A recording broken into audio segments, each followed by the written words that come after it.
Shut up and sit down. Do you like power? Do you like power? Then you love the Power Hour.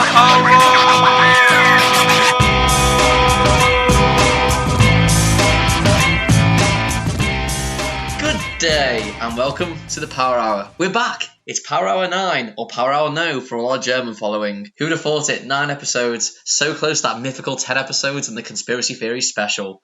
Chris, I'm excited, but how the bloody hell are you? You know what, matey? For PH9, I'm feeling fine, feeling great. I'm ready. I'm ready to get some power. Agreed. It's all building up. It's been building up to this, the difficult 9th episode of Power Hour. 10's in the books. 10's been in the books for weeks. It's been getting there, and now it's the go home show. You know, it's tense. It's very tense. This is the Power Hour before the Power Hour 10. The big Power Hour, building up the power. The power is really gaining some momentum. So, what have we got on today? Well, I'll tell you what we got on today. We have got some big news. We've got a pre-recorded interview with Imminent Lee. Oh, I cannot wait. No messing around. We've not messed around. We've done the interview. We're waiting for his recording to be dropped off. So, can't wait. It's not even coming from Imminent Lee. It's being dropped off by DHL. So, you know, we've got a tracking number. It'll be here in the next half hour. So, we cannot wait. We've got our side of the interview. So, we're waiting for his. So, the second part. And also, we'll be having a lovely chat, again, with Chester Draws. Second time on the show. Of course, he won the first Battle Royal. So, let's look forward to seeing what good old Chester's got to say about himself. Yeah, I think he seemed very happy, didn't he, after what happened in the first episode of Monday Night Tuesday. So it's great to have him back on.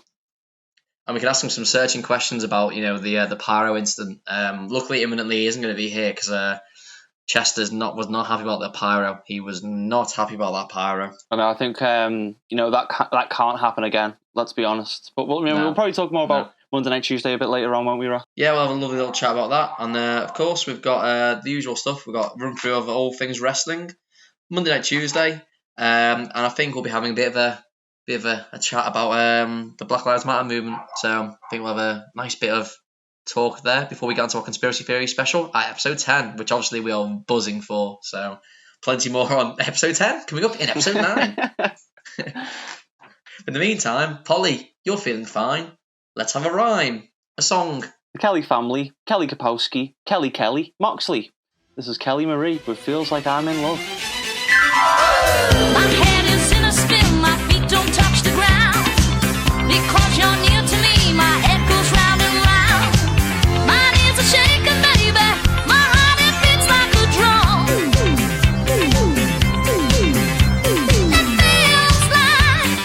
feels like I'm in love. Ain't been this way before, but I know I'm turned on. This time it's something, baby, I can't turn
was Kelly Murray with Feels I'm in Love. Chris, let's talk about some wrestling. Backlash was a few weeks ago, and we were a bit derogatory towards the greatest match ever. To be fair, wasn't bad.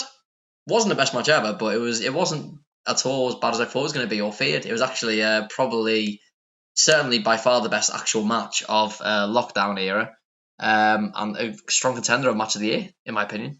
What do you think it should have been called? The greatest match of lockdown era, I would have to say. I'll go with that. That was good. Yeah, to be honest, I think that was the only match I actually watched at Backlash. But apart from that, yeah, I did enjoy it. Thought it was all right. It was just weird though, wasn't it? Like the fake crowd noise added to it. Yeah. And yeah. Was it lit more? It seemed like brighter. Yeah, I think they went for a bit more like kind of like cinematic angles. I think they were a bit wasted, but I thought the whole thing was brilliantly put together. They worked the storyline, the psychology was off the charts. Like stuff like Orton, amazingly getting away with whispering in his ear, "I'm gonna fucking kill you, motherfucker." Yeah. But then the whole point of Orton kind of now being able to blag, I'm the best wrestler ever because he won the match by cheating. And then bringing out the punt back, which is fantastic. Really enjoyed it. Did you like Howard Finkel at the start? It was a nice tribute, wasn't it? Yeah, I thought it was nice. To be honest with you, it was the top of what was a very nothing show. I thought it was very much again a house show pay-per-view, but that match was fantastic. Obviously they had a high bar set with the whole greatest match ever, but they certainly gave it their best shot. Being honest, probably the best singles match of either man's career. I know we didn't really watch much of either of them, but I can't imagine anyone would get close to it, to be honest with you. Yeah. I mean, I did enjoy. Well, I was skipping through the show because you just said to me, really, just watch that. But then I did get to the Viking Raiders. Is that what they're called now? Yeah. I didn't watch what was going on, but I caught a glimpse of it, and that looked a bit peculiar. Yeah, they did a kind of a backstage brawl kind of segment to the match happening. Which is all a bit weird, and then they had a giant ninja turn up with Tozawa, which is again weird, but giant ninjas, yeah, it sounds like the kind of shit that Monday and Tuesday would book. 10 out of 10. Well, wait and see. Yeah, we'll also have a giant ninja on our show. Maybe, why not? But obviously that was Backlash, and there was a. You sounded like all enthusiastic. We both sounded about that. Yeah, that was Backlash. Yeah, that was Backlash. Well, I think kind of sums up the show. One great match doesn't kind of save a no, definitely shit show. Who cares about a dead duck? Not even Batista. As we found out with our interview with Misunderstood. Yeah, apparently really small. Shocked.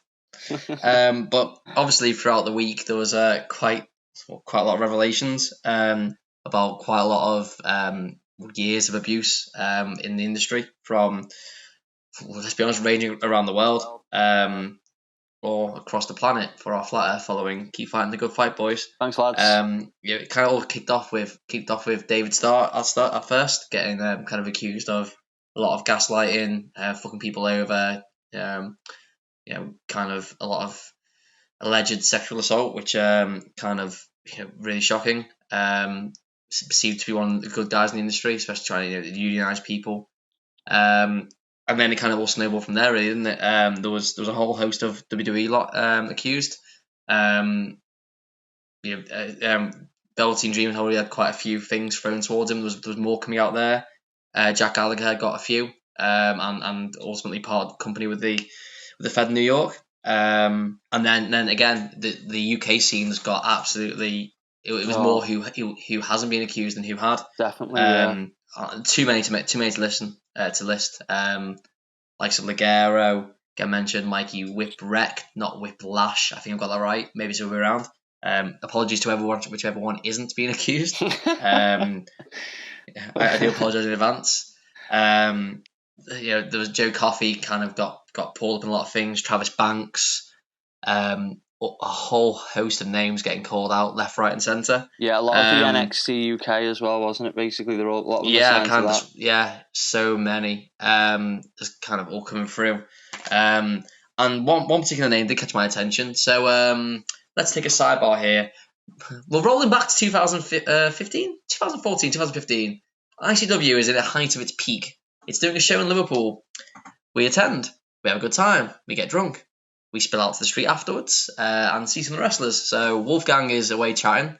He was doing a weird kind of finger symbol, which it was, he kind of put one finger down, one in the air, and then kind of touched It thumbs was together. really like shitty, too sweet, wasn't it? Yeah. I mean, I can only assume to mean that he wants to dock with people. That's the only kind of thing I can assume. So we did it to him. Got it slightly wrong. He responded on the lines of, fuck off, you're getting it wrong, you marks. To which point we jokingly kind of flipped the bird, thinking, he's had a bit of laugh. Turned a bit nasty, said, he's not working now, don't be a cunt. It's like, well, hang on, you're the one who fucking kicked off at me and called me Mark. But trying to speak to you. So my name's Ross. Yeah, not Mark. So it didn't go too well. And ever since then, we've kind of had a bit of a vendetta against a rivalry. Wolfgang, yeah. Oh yeah, so he lost the UK tournament. He didn't ever capture the tag belts in NXT UK, and he's just now he's being accused of not just being sexual assault, actually being a nonce. So needless to say, I had the last laugh.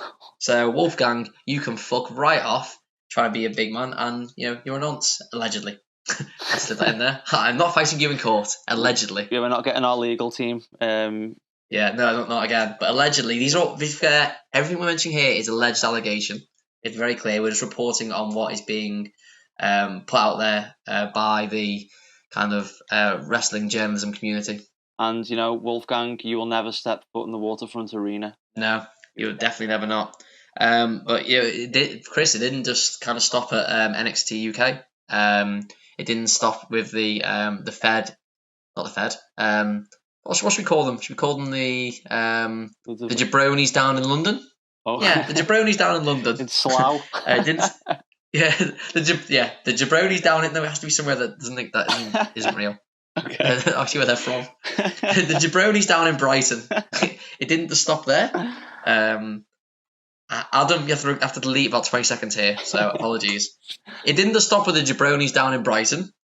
No, it also extended to the marks in Georgia. So Jimmy Havoc has been kind of on the radar for a while, being kind of overly living the character. And there was kind of a lot of defending going on about kind of some of his behaviour, some of his, actions to people. There's reports of him punching people, and obviously the alleged abuse of people. So he's being suspended, sent to rehab, etc. So I mean, they'll after he's out of rehab, I wouldn't be surprised if he still got let go. Yeah, I think it's like a legal issue, isn't it? That you can't release someone when they're in rehab. Yeah, and I think also as well they're probably trying what's best for him, kind of thing, to kind of like help him through it as a person, which is not the worst stand, but yeah, it's clearly not popular. And there's lots about Progress and like kind of all things going on in Progress. A lot of allegations towards Ospreay and B Priestley about their friend. Like blacklisting other wrestlers. Yeah, Pollyanna. Yeah, and then came out that she actually did try to speak to Progress and they effectively ignored her. So they've had a massive shake-up, and a lot of their staff have left and been replaced by people who are being kind of at the epicenter of all this. So it's kind of good to see change. Progress. I've been following Progress for years. I've enjoyed a lot of time there, and have seen it change from what was a punk kind of company, and I get the argument kind of it's sold out a bit now to the jabronis down in Brighton, and I get the argument, but I think what they're doing here is taking the right stand and trying to get back to those roots. Progress is one of the greatest stories, kind of with Havoc, which obviously might be tarnished now, but the kind of story that as they built up, and some of the wrestlers they've had over the years, they're kind of all world-renowned names now. Yeah. Kind of hopefully they can rebuild into something like that as well, with kind of more ethical stance than what they kind of got to now. It's just so sad, isn't it? Like, you find yourself as a wrestling fan a lot of the time having to like almost defend yourself of like, and you're a wrestling fan, and you realise how many fucking shitty people there are, especially in this country.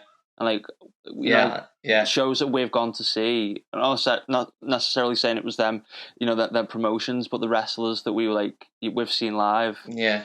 And like you thought, and to be fair, you know, and so many people were getting hurt. Yeah, and there's been you know, I think we've all seen shows, and there is kind of people who are, you know, a bit creepy, especially towards female members of the audience. At times, it's you know, obviously we're not saying everyone's like that. It takes a few bad bunch, but it's kind of, you know, it's part of education 2020 to kind of realize that it's not okay. Absolutely, and good on everyone who has come forward as well.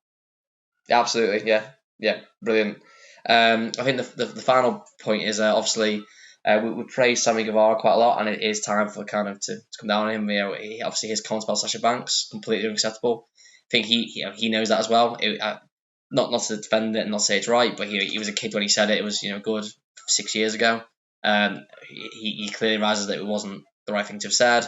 Apologised privately and publicly to Sasha Banks, which is the right thing to do. She handled it very gracefully, yeah. Yeah, you know, considering she didn't really have to do that, you know. Yeah, absolutely. So, you know, again, the marks in Georgia have been very, very good there, and kind of again suspended him, sent him to kind of re-education classes, and review his position when he comes out of them. Right thing to do. I mean, you know, he's completely in the wrong. I think he knows that, and it's the right approach to say, you know, you can make better of this. You can become a better person from this, and I'm not saying there's a level of right or wrong with kind of sexual assault or saying things like this one, but clearly, it was a stupid comment made by a lad. We all said stupid things when we were 16. So yeah, definitely. Yeah, if you can kind of come out a better person from this, then there's no reason why you shouldn't be able to continue on and and learn and grow as a human being from this. Which is the important thing. I think, and you know, we've rumbled on along there, but one thing what I kind of want to say in all this is, you know, I've been watching a lot of Dark Side of the Ring lately. This 100% is an episode of Dark Side of the Ring that comes up in, you know, season 3, season 4, should they get that far. It's just massive, and you know, there's going to be loads more that comes out. Yeah, this is in recent times. In the 90s, it would have been absolutely fucking across the board. Oh, absolutely, yeah. The way drugs were then, it would have been, you know, a mess in the wrestling world. It would have been it'd been widespread, and then, you know, people wouldn't have come forward. And it's good that now in 2020 people can start coming forward and actually, you know, starting to feel confident they will get listened to. Yeah, definitely.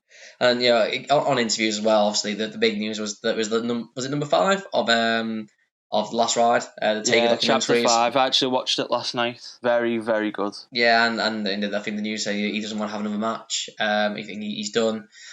Love to believe you, Taker. How many wrestlers have said that and still work? Well, to this day? He did say he said, like, I'm happy with it. I'm happy with myself that, you know, like, the Boneyard match was like, there's no better ending than that. But he said, but on the flip side, if Vince needs me, like, I'm never not gonna say yes to him. Like, and it's the thrill, isn't it? Like, kind of. It's so he did say never. He said never say never. So yeah, you know. I said it's chasing that dragon, isn't it? It's kind of be, you know, that one last match, that one last pop. But he doesn't. I don't think he needs. I think he can stroll on his career there because it doesn't need it. Doesn't need it. You know, time to get some new stars. That was the perfect ending. I know it wasn't like it wasn't in the ring, but it's go watch that back. It's brilliant. Yeah. Anyway, that was our weekly wrap up of all things wrestling. So, time for a song. Bret Hart, Joe Hart, Heart FM, Moxley. This is D-Light with Grooves in the Heart. We're going to dance. We're going to dance and have some fun.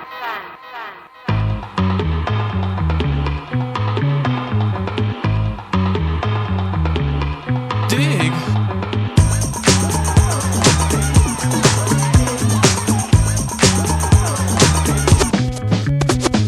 Chills that you spill up my back keep me filled with satisfaction when we're done. Satisfaction of what's to come. I couldn't ask for another. No, I couldn't ask for another. That's right. Your groove, I do deeply dig. No walls, only the bridge. My supper dish, my succotash wish.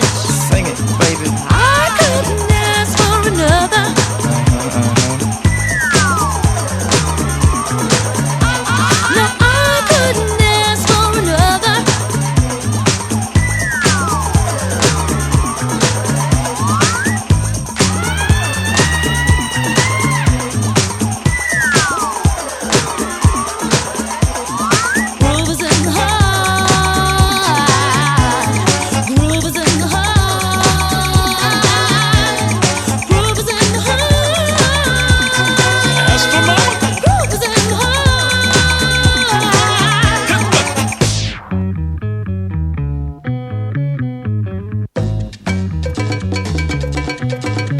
The depth of hula groove moves us to the nth hoop. We're going through two hard years of hoo. I couldn't ask for another. No, I couldn't ask for another. DJ Soul was on a roll. I've been told he can't be sold. He's not vicious or malicious, just lovely and delicious. I couldn't ask for another.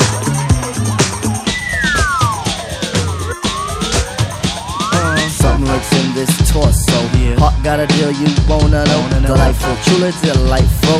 Making it, doing it, especially at a show. Feeling kinda high like a Hendrix haze. Music makes motion moves like a maze. All inside of me, heart especially. Hilt of the rhythm, where I wanna be. Come on, flowing, glowing with electric eyes. You dip to the dive, baby, you'll realize. Baby, you'll see the funk inside of me. Baby, you'll see that rhythm is the key.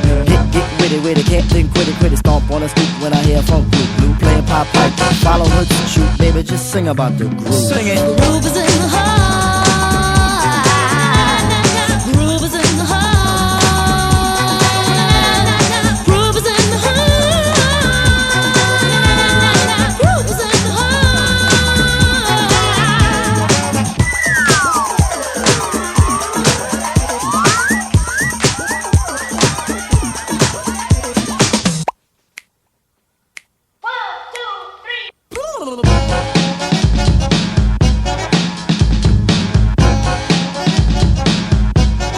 Blow them home, go on.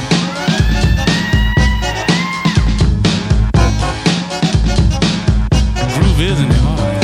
Groove is in the heart. Groove is in the heart. Groove is in the heart. Groove is in the heart.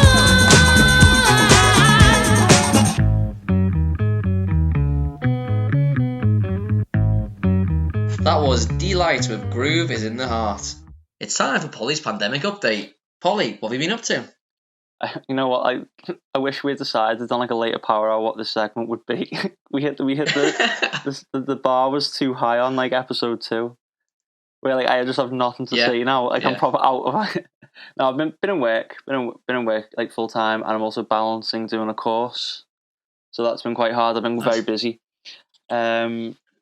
And then just like MNT, just sorting stuff out for MNT this week. So we're coming along very nicely there. Apart from that, literally, I haven't really. There's been less quizzes on the weekends, less like Zoom parties and stuff like that. So seems it's kind of getting back to normality. I was saying this before.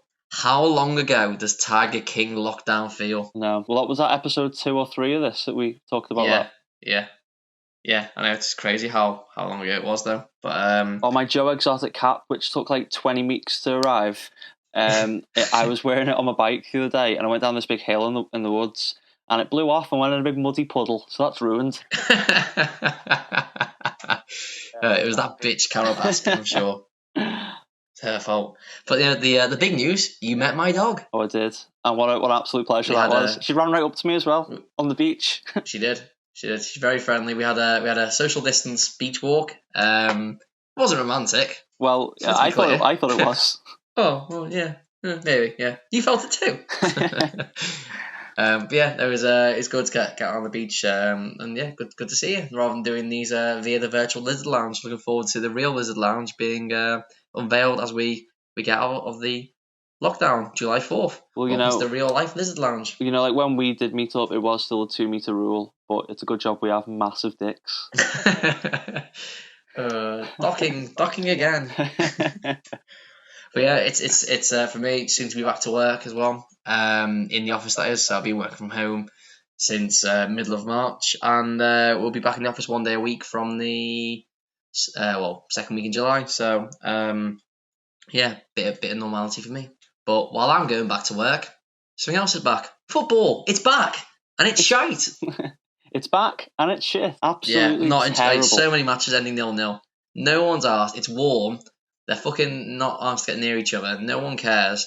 And they're just going for the motions. Every game is boring as fuck to watch. Really shitty pre-season friendlies. Not the same VAR that was used for the rest of the season. No. I agree that it does work better now. However, you've got to make it fair and have the same until next season. And then there's a goal that I can't remember what game it was. A goal that perfectly It's Sheffield went United, over the line, West Ham. and the fucking technology clearly didn't over the pick line. it up.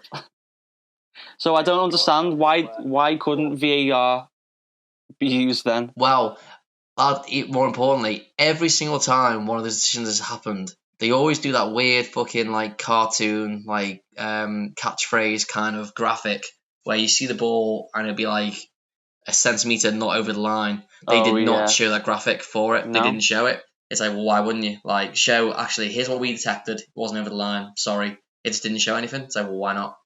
Like, it's the only time I've never seen them show something. Yeah, conspiracy. Maybe we can talk about this next week. Maybe. Sheffield United are being fucked over for the Champions League in favour of maybe a more popular team, i.e. 12 penalties and counting, Man United. Just saying. Obviously the derby was on as well, and it was relatively boring, mainly because the much like the greatest match ever between Edge and Orton, the greatest team ever, i.e. not Liverpool, just aren't very good. And Carlo's sieging Blues just held in, and to be fair, should have won it.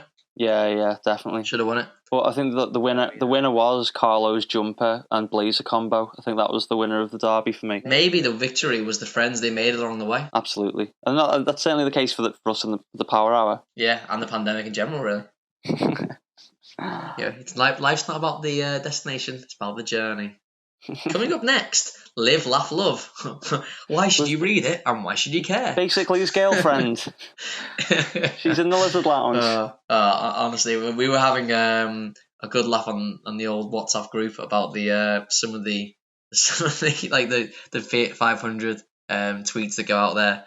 But all I'm saying is, Chris, I'm glad to know now that racism and terrorism is actually bad.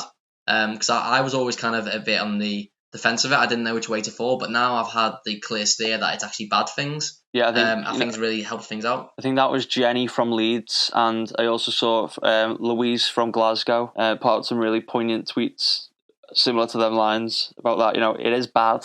Yeah, nothing must be said. Racism, terrorism, both bad things. On that note, I suppose the good news is, of course, that we are ending the kind of lockdown, and the restrictions are going to be removed. So from the 4th of July, you'll be able to get a pint in a pub. One of the things you get in a pub is something called a happy hour. Chris, is that some kind of link? Oh, great segue.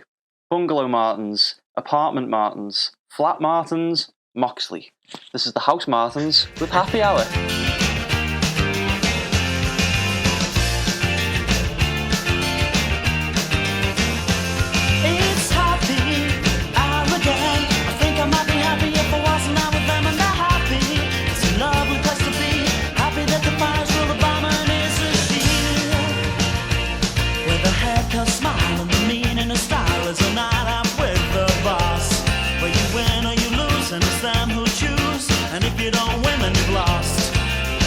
What a good place to be.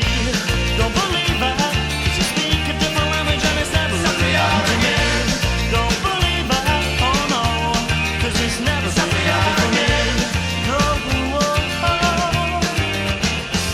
it's another night out with a boss, following in footsteps over compromise, and he's asked me. Good women go on trees, and if you catch them right, they will land upon the knees.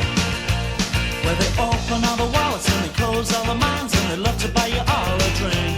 And if we ask all the questions, and you take all your clothes up and back to the kitchen sink. What a good place to be. Don't believe it, 'cause you speak a different language and it's never really happened to me. Don't believe it, oh no, 'cause it's never been happened for me.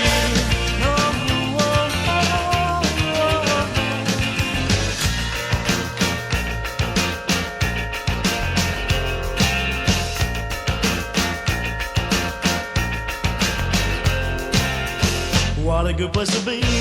Don't believe it. Speak a different language and it's never really happened to me. Don't believe it, oh no, 'cause it's never been happened for me. Don't believe it, don't believe it. Don't believe it. It's happy hour again and again and again. It's happy hour again and again and again.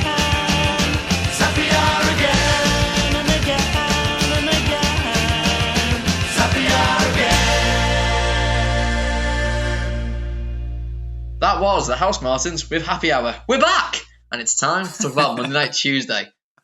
So, been very busy getting the card ready for this second show, getting ready for the second volume of Monday Night Tuesday, live at the Waterfront Arena, the social distance Waterfront Arena in Liverpool. So I think we're going to run through the card, Polly. As we all know, the second episode is dropping on Wednesday, and I cannot wait. Same here. I think it's going to be.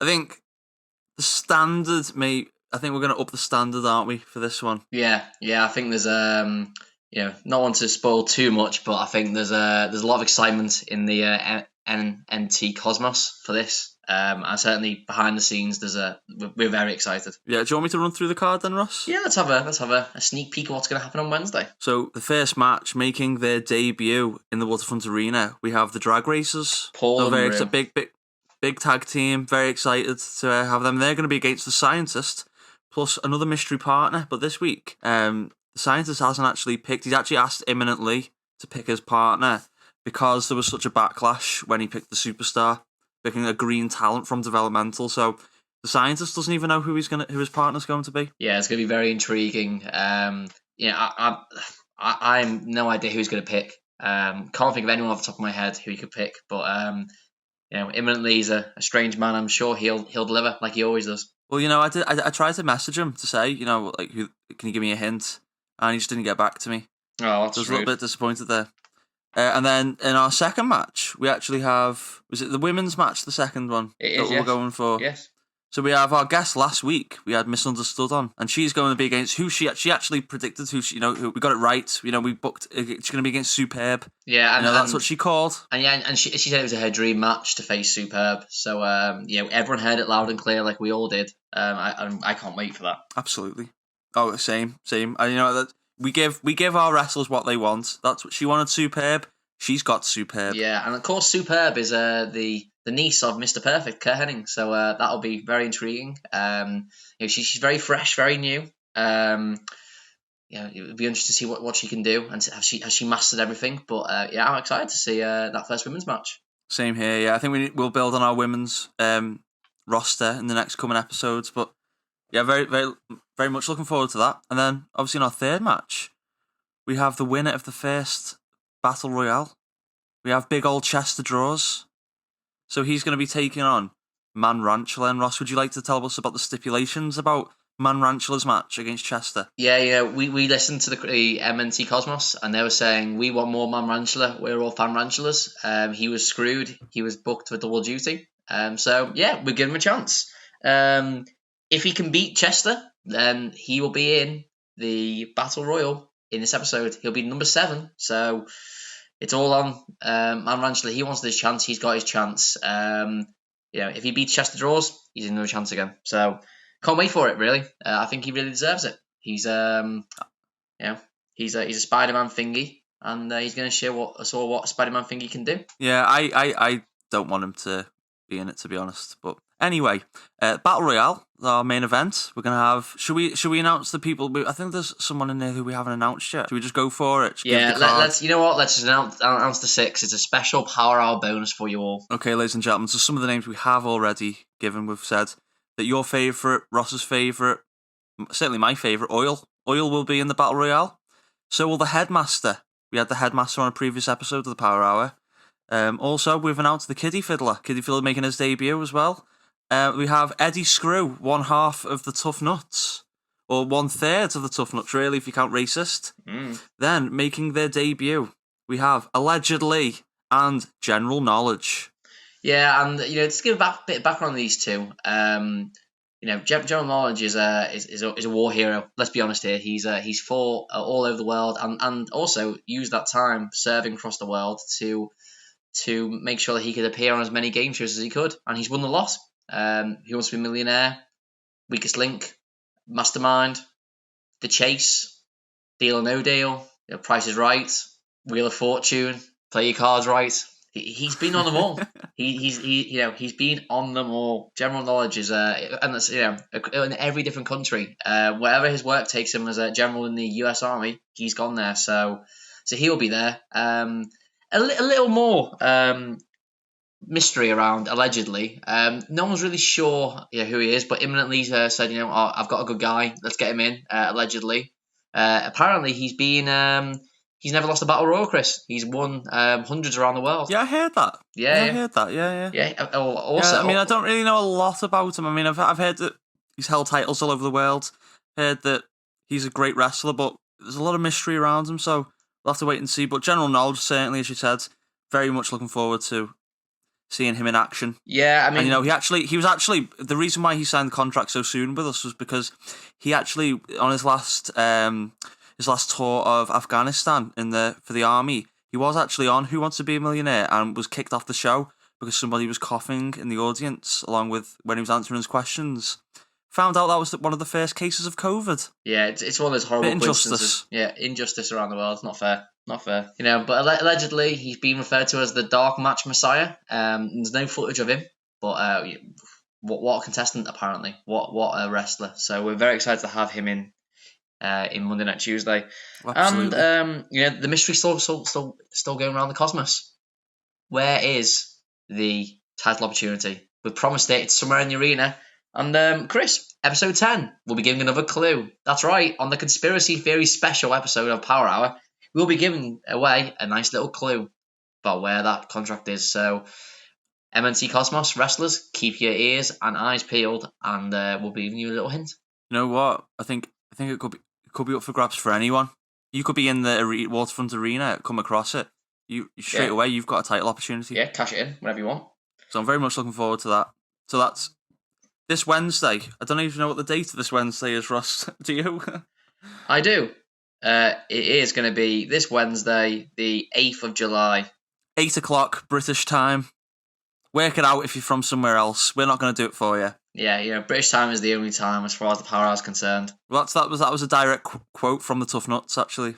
Yeah, it was. Yeah, and you know what? Can't disagree. When I'm in my home in Liverpool, you know what? I'm on British time, so it's the only time that matters. A final bit of note, behind the scenes after Monday Night Tuesday, the first episode, one of the contestants, Chunky Monkey, he was not happy that he lost. There was some strong words indeed aimed towards Chester Draws. So we'll have to wait and see what comes of that. But Chunky Monkey, he was not happy, was he? No, he wasn't. Maybe we'll get the thoughts of our guests later on that matter. Yeah, absolutely. And I've not seen Monkey since then, but I'm looking forward to seeing what becomes of that because he was pissed. He went full ape shit, didn't he? Really. I couldn't have said it better myself. Absolutely. Okay, so on Wednesday, get your calendars ready. Monday Night Tuesday, Volume 2, coming live. Before then, it's another song. It's Blossoms with There's a Reason Why I Never Returned Your Call.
Never fair, but I still care. a part of me that you don't talk. I'd have run to kiss your mouth. Is it me or just a dream that never dies? There's a reason why I never returned your calls.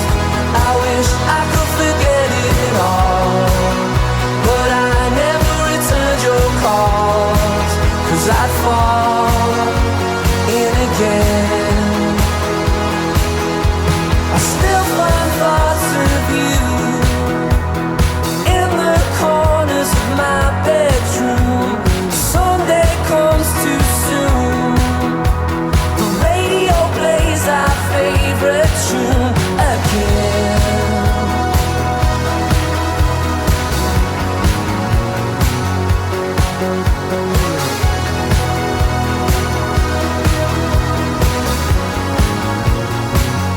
There's a reason why I never returned your calls.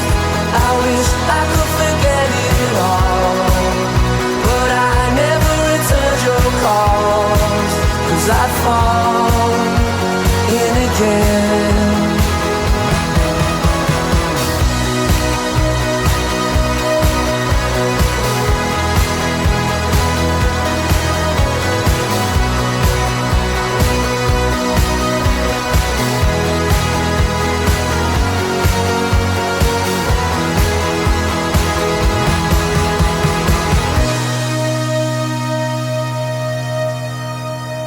David Starr, Star is Born, Starskin Hutch, Moxley. Everyone, we've got the winner of the first Battle Royal from Monday Night Tuesday. It's Chester Draws. He returns to the Lizard Lounge. Chester, how the bloody hell are you? I'm doing great, Ross. Thanks for having me back on. I feel, forgive the pun, but starting to feel like part of the furniture here in the Lizard Lounge. It's a pleasure. It's a pleasure. And you know, what performance in that Battle Royal? It was really was something, and an absolute dominating performance from yourself. Oh, thanks, man. You know, came back. You know, I give it my all and I just hope for the best, and you know, ended up getting the W in the end there. So Chester, great to have you back in the Lizard Lounge. It hasn't been the same. Hasn't been the same without you, to be honest, matey. Oh, thanks, Chris. Feels good to be back. Feeling nice and comfy in the Lizard Lounge now. So I've just got one little quick question. I just want to know, you know, since you were victorious in the Battle Royale, how's life been? Has it been any different for you? Oh, you know, it just, you know, it was a tough match, and got a few little chips, a few little dings here on my old draws, but I'm doing pretty good. You know, got home, and Mrs. Draws treated me to some extra varnish. It was feeling extra smooth, and I'm ready to go for 9/11 menu. Oh yes, exactly. I love to hear it, Chester. I'll speak to you very soon. Oh, thanks, Chris. Of course, one unsavoury moment in your debut was the pyro. Again, we have to apologise for that one imminently. It's got it completely messed up. We implicitly said no pyro for you. Oh, I know it's not you guys' fault, Chris. You know, I had a quick word with Imminent Lee. He just said, no more funny business, you know, because, you know, if I catch fire, then, you know, that's my value out the window. You know, I'm quite an expensive piece, and, you know, I don't want to be getting any fire damage on me now. Don't want to turn into firewood, if you know what I'm saying. Yeah, no, that wouldn't be good for anyone, particularly our stock, seeing as you're in the main event of our first pay-per-view. So definitely, we'll make sure that there's no pyro anywhere near you on the next show. Yeah, just make sure it doesn't happen again, if you would, Ross. That'd be great.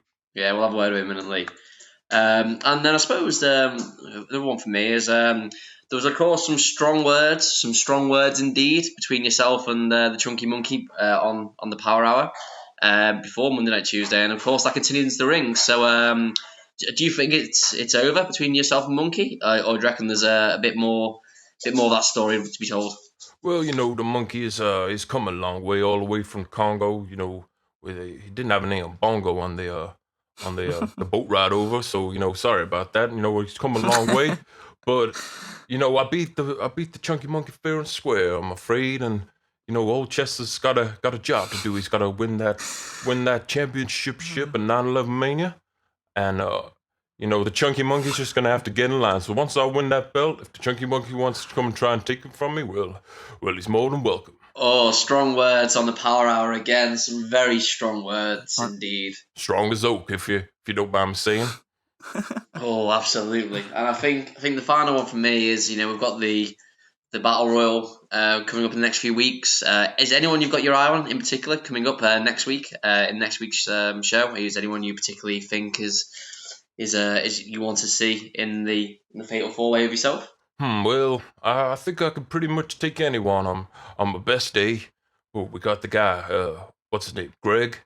I know he's in the next one, and we got the Overgiver. He was backstage. He wished me a long life, which was nice of the man. But I'm pretty much willing to take on any man or any animal, any monkey. You know, anyone who wants to mess it up with old Chester. Well, they're more than welcome to it. Oh, very, very good. And Chester, you do have a match in the next episode, Monday and Tuesday, against Man Ranchula. Is there anything you want to say to Man Ranchula? Well, Man Ranchula was in the Battle Royal, and you know, he give a good showing of himself, considering he had to go against a big guy like Oil in the beforehand, early on in the night. So, you know, I'm willing to give the guy a shot, but he's got to get past old Chester here, and I was the winner of the Battle Royal, and you know, if he can beat me, which I very much doubt that he can, he's just a I don't know what he is, a spider or arachnid or some. Don't think anyone like knows. Yeah, it doesn't matter. Yeah, whatever, I guess. Yeah, no one cares. You know, he's got to get past old Chester here, and that's no easy feat. I'm telling you that right now. Yeah, very true. And of course, if he does manage to beat you, he'll make himself available to be in that Battle Royal. So, Man Ranchula, yeah, we've heard the fan Ranchulas around the world. We've heard them all saying that it wasn't fair. He wasn't allowed to use his extra arms. He had to use the same arms from his first match. So, hey, if he beats you, he's in that Battle Royal, and he can, you know, get that chance to prove himself to all the fan Ranchulas around the world. All three of them. Well, you know, I wish Man Ranchula the best, and you know, may the best tarantula or Chester Draws win. Very good. Chester, once again, thanks for coming into the Lizard Lounge. It's a pleasure to have you on, and you're welcome anytime. Thanks, Chester. Oh, thanks, guys. It's always a pleasure. Thank you again to Chester Draws, our guest on the Power Hour this week. Now, time for a song. This is Rod Stewart with Baby Jane.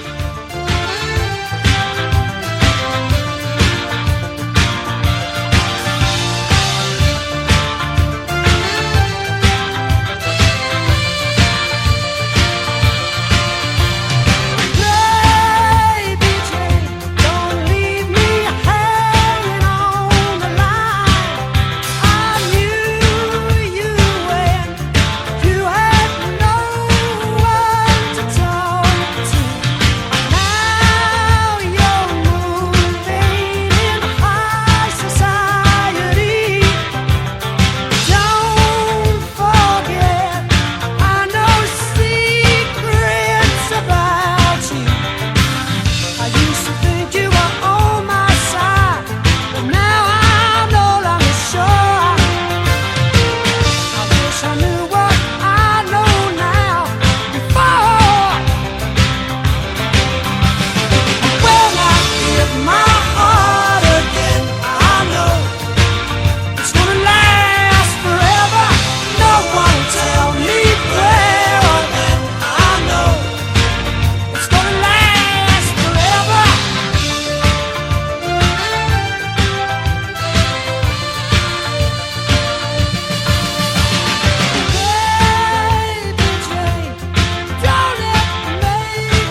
that was Rod Stewart with Baby Jane.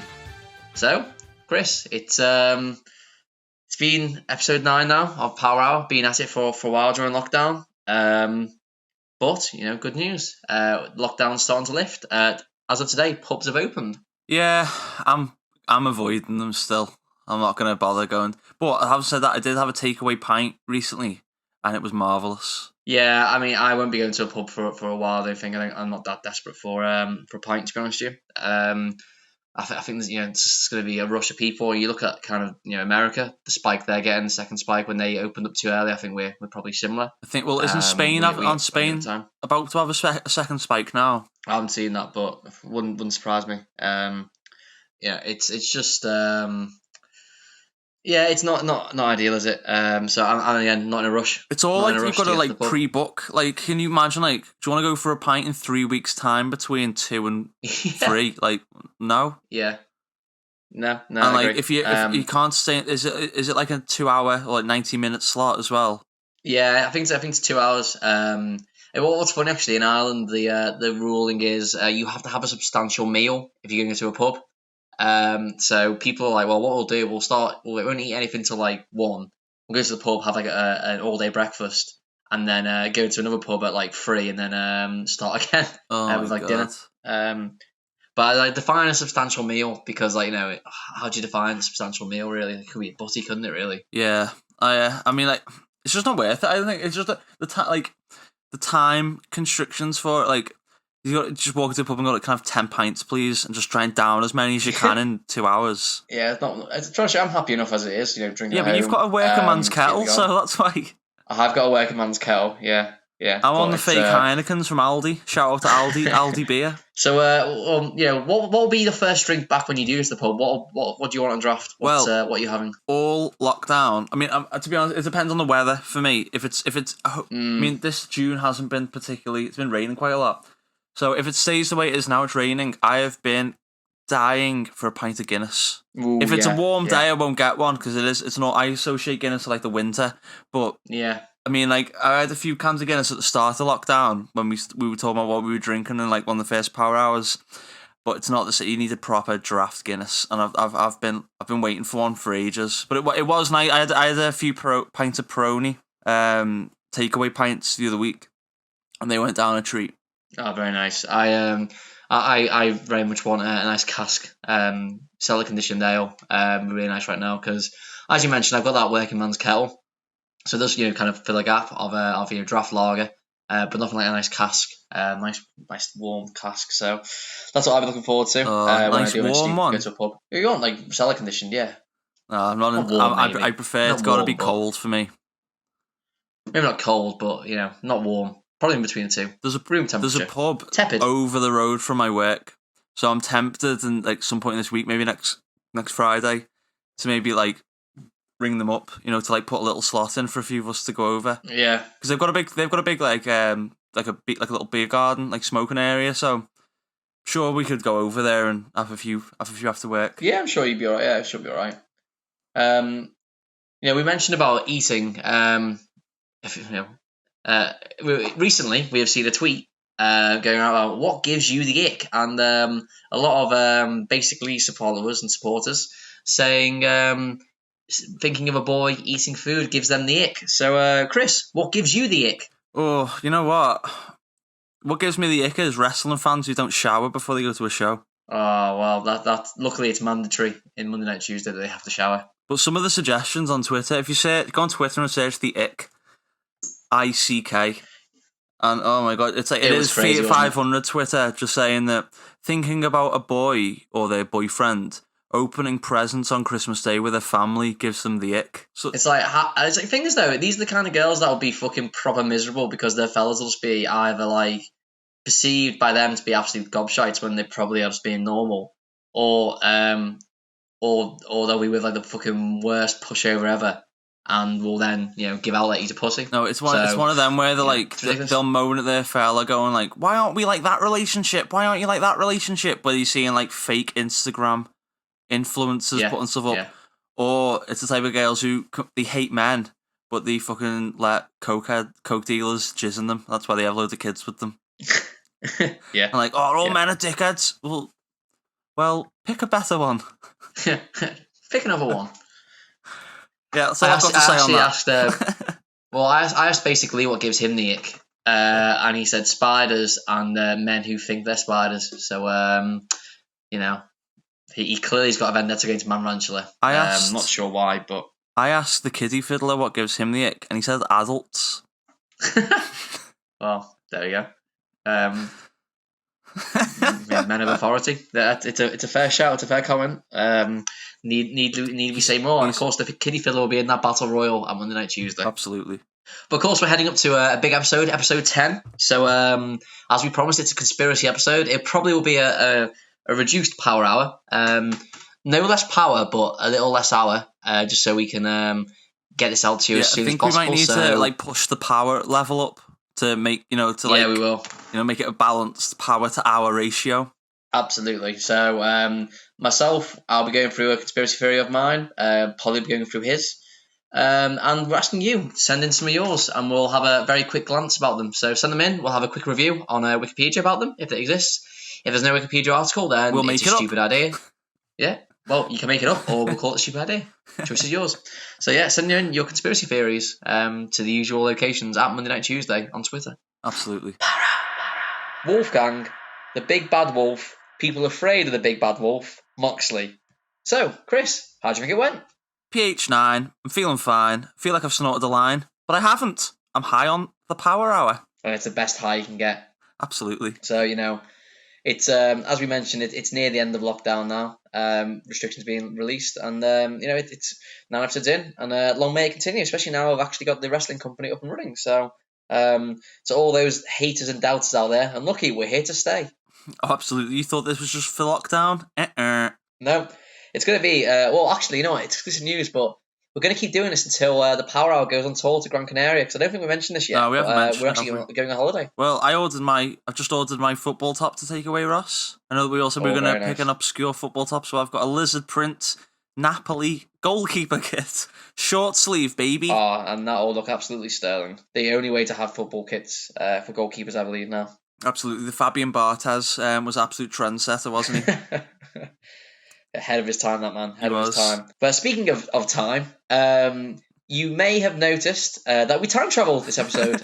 We've been very busy recording Monday Night Tuesday. So during the show, we recorded half, and then we came back some time later to record. So some bits mentioned in the start of the episode may not be mentioned in part 2 because basically they're no longer kind of in the news as much as they were, or quite simply we forgot we talked about them. Yeah, so there may be a cheeky edit at the start where we try and chop out something that we didn't talk about. Yeah, maybe might have to do that, but yeah, of course it's yeah, let us know where you think we actually came back out from the time travel. Let us know where you think it cut. Yeah, and, you could win tickets. Right. You could win tickets to Monday Night Tuesday. Yeah, The absolutely. key word in that sentence, Ross, was could. Yeah, absolutely could. The other bit of news, obviously, one thing I do know we mentioned at the start of the episode was there was a pre-recorded message of Imminent Lee and an interview with him. Unfortunately, it was recorded on the work phone, and Imminently accidentally wiped it in the last 2 weeks we've been trying to record the second half of this. Lee. So that interview is now lost. I know, so we'll have to record the second one. Have to do another interview, but can't be helped. We unfortunately, with the distance between the two interviews, the two parts of this episode, and of course, the fact that the work phone is a Nokia 3310. The thing is, we did warn him. It's an outdated phone. Go Android. I mean, he actually wanted. We were like, don't get it. He was like, all right, then I'll get a Windows phone. And we were like, Lee, come on. Yeah. Well, he did try and get the iPhone that was invented by the scientist, but unfortunately they were out of our price range, so couldn't get it. So, and the scientist wasn't really forthcoming with getting some samples, was he? No. So, but anyway, so let us know where you think the episode cut, and we'll let you know if you're right. Also, of course, get those conspiracy theories in, and we'll review them. As is tradition now, after 9 episodes, every 5th episode will be a special. So we're going to be exclusively going on about cover songs So every song you hear will be a cover song. So let us know your favourite cover, and who knows, it might be one of ours, might be one of Chris's. Who knows? And if it isn't, we're just going to pick our own anyway. Yeah, absolutely. So but we do value your feedback from the Power Hour fans. Absolutely. But anyway, I think that's enough for now. So we look forward to seeing you on Wednesday, and then of course Power Hour 10 coming up for conspiracy theories. To play us out, this is Soft Cell with Tainted Love.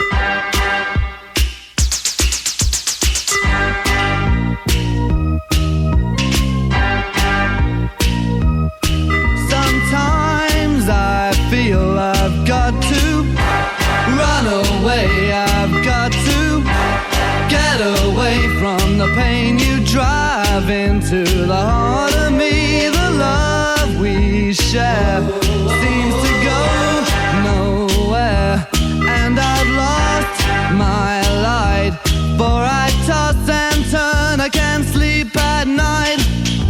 Once I ran to you, now I run from you. This tainted love you've given, I give you all a boy could give you. Take my tears and that's not nearly all. Tainted love, tainted love.